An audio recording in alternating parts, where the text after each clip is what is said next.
que siga con nosotros en Acción 10 en la mañana. Vamos a conversar con un experto acerca de los préstamos entre particulares.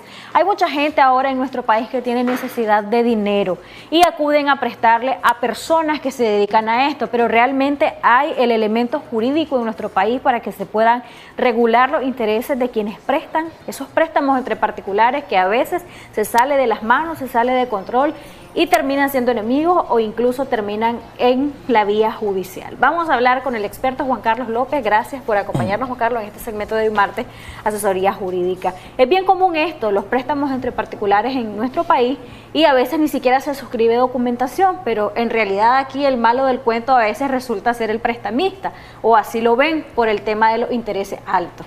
Pero cuando hay la necesidad, el que presta o el que se va a beneficiar de este dinero, pues termina asumiendo, y si no puede, termina en una cuestión hasta legal. Comentanos un poco al respecto. Sí, buenos días, Jocelyn, igual que la gente de Canal 10. Mira, tiene un marco legal estipulado. Recordemos que existe lo que corresponde a la ley 176, es la ley conocida como Ley de Préstamos entre Particulares. Ese es el marco legal con la regulación de los préstamos que son concedidos entre una persona natural y otra persona natural, o puede ser una persona natural y una persona colectiva.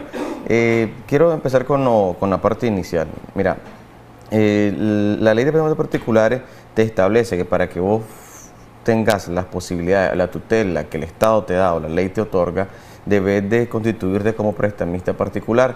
Eso quiere decir que para llegar a esa condición tenés que tener al menos 2 créditos que otorgas o 2 préstamos que puedas otorgar en el lapso de un año. O sea, si tenés apenas tenés una amistad que alguien te dice, mira, préstame cantidad de 1000 córdobas, 500 córdobas, la cantidad que sea, pero solamente un préstamo esporádico o un segundo préstamo, realmente eso no te confluye a vos o no te da la titulación como prestamista particular. La ley otorga la responsabilidad y la obligación de cuando son más de 2 préstamos que otorga en el año, debes de constituirte jurídicamente.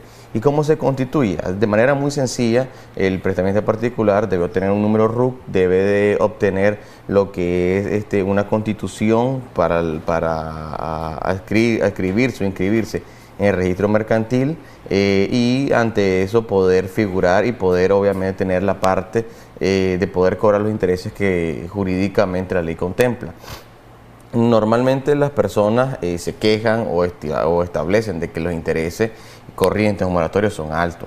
Recordemos que la ley de préstamos entre particulares, en el artículo 4, te define de que el interés que se te va, que hasta el máximo que puedes cobrar, va de la tasa ponderada o la tasa máxima de la banca comercial publicada por el Banco Central, más hasta un 50%. O sea, estás hablando de que si la entidad bancaria presta un 25%, un 30% en todo el año, como la tasa más alta publicada por el Banco Central, podés cobrar hasta un 50% sobre eso como un interés corriente. Pero se da bastante el tema de la usura en estos préstamos entre particulares. ¿Qué pasa cuando un prestamista no está debidamente legal, no está reconocido, pierde sus derechos, pero también el que se beneficia de ese dinero que él me está prestando los pierde? Es decir, no hay cómo reclamar. ¿Se debería, por ejemplo, como recomendación, hacer un contratito?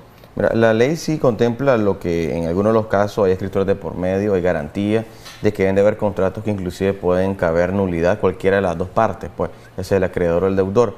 Yo hago aquí un hincapié, Jocelyn, porque normalmente, a excepción de los prestamistas que te otorgan préstamos, por ejemplo, las casas de empeño, que son lo más parecido, o aquellos que están constituidos y realmente tienen casi una microempresa, una pequeña empresa dedicada a esto, normalmente que te presta son personas conocidas, sea del trabajo, sea de la comunidad, del barrio, o inclusive hasta un familiar.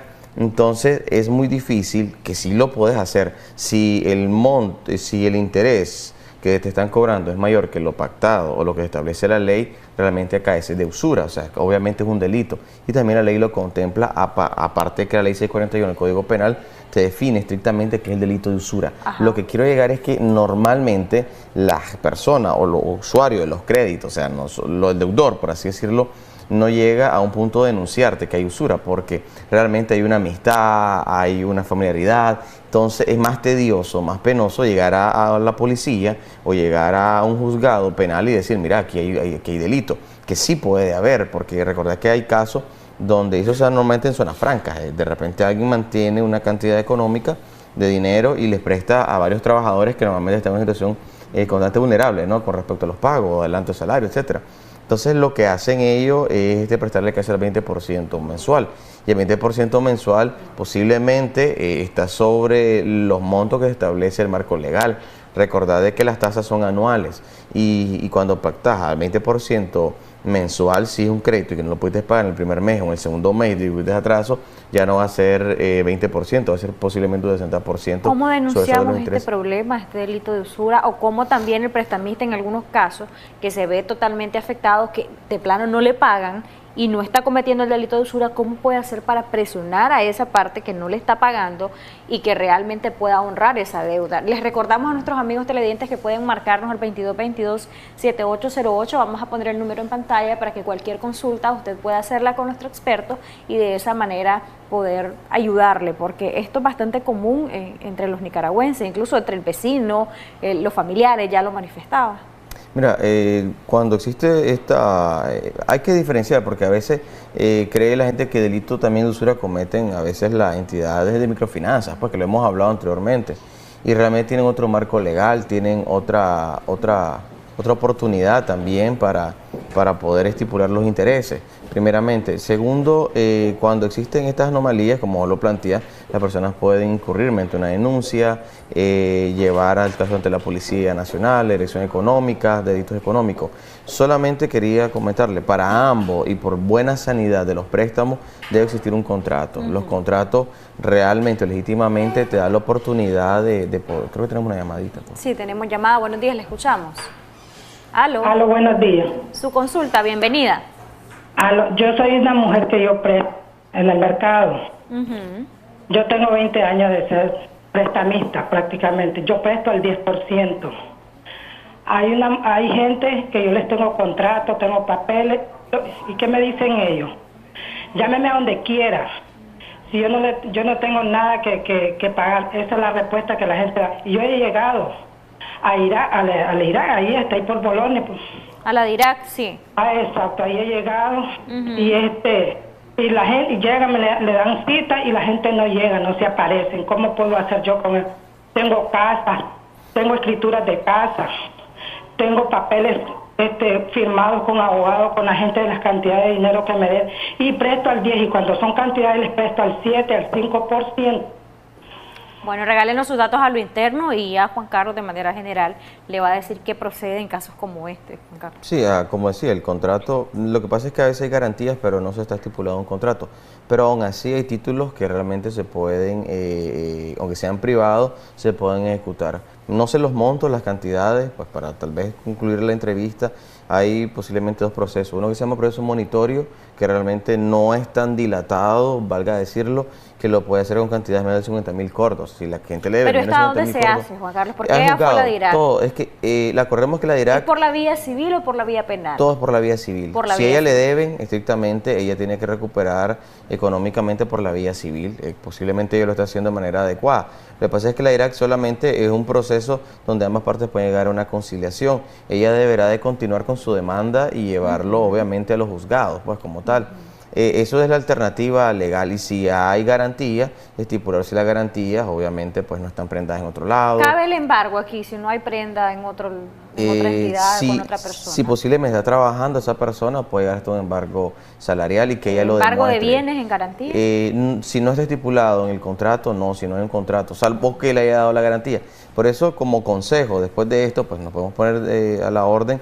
Pero también lo que sí se necesita y lo que es necesario es que por ambos lados debería existir un contrato, así como lo hacen las microfinancieras, lo hacen los bancos. Pues. Un contratito, ya sea hasta con un macho de un formato, solo vas rellenando con cualquier cliente, que es lo más adecuado, porque así saldas el derecho del usuario, del consumidor y también saldrá el derecho que tiene ella pues como acreedora, que es sumamente importante. Cuando yo siento que es usura, lo que me están haciendo, que me están cobrando mucho más incluso del interés acordado, aunque ya en el acordado hay el delito de usura, ¿cómo puedo hacer para denunciar este delito? Sí, y si debo pagar o no mientras dura el proceso legal de la denuncia. Mira, como las denuncias aquí no son civiles, como el caso de que quiere recuperar su cartera, que está morosa, aquí los delitos pues se denuncian ante la policía, insistía nuevamente, o mediante la fiscalía, pues la fiscalía departamental. Se hace un análisis, se determina que si en verdad cumple con los parámetros legales, si inclusive está constituida legalmente o no,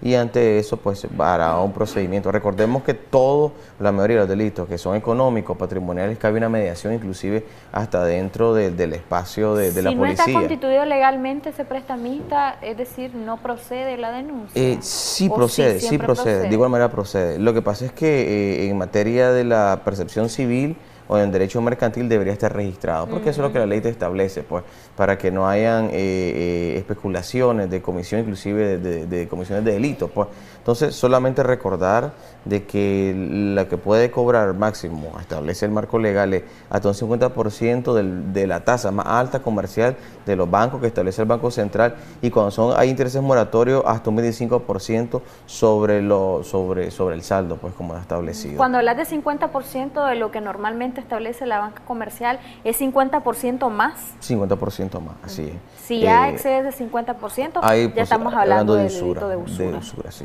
Pero las microfinancieras han tenido denuncias por esto, de eso. Sí, lo que pasa es que las microfinancieras, como lo habíamos hablado tal vez en veces anteriores, las microfinancieras se regían por esta ley de préstamos entre particulares, pero como el grupo conocido como No Pago, pues les limitó los créditos, le llevó a muchas de esas a quiebras por no pagarle, entonces ellas consideraron de que inclusive estaban con un sector de riesgo más alto en Nicaragua. Entonces para el año 2011 pues se le aprobó una ley que es la ley de microfinanzas, pues, y te permite cobrar todo el interés que permita. Si te vas a cobrar 100%, 100% anual, es permitido porque la ley realmente lo establece.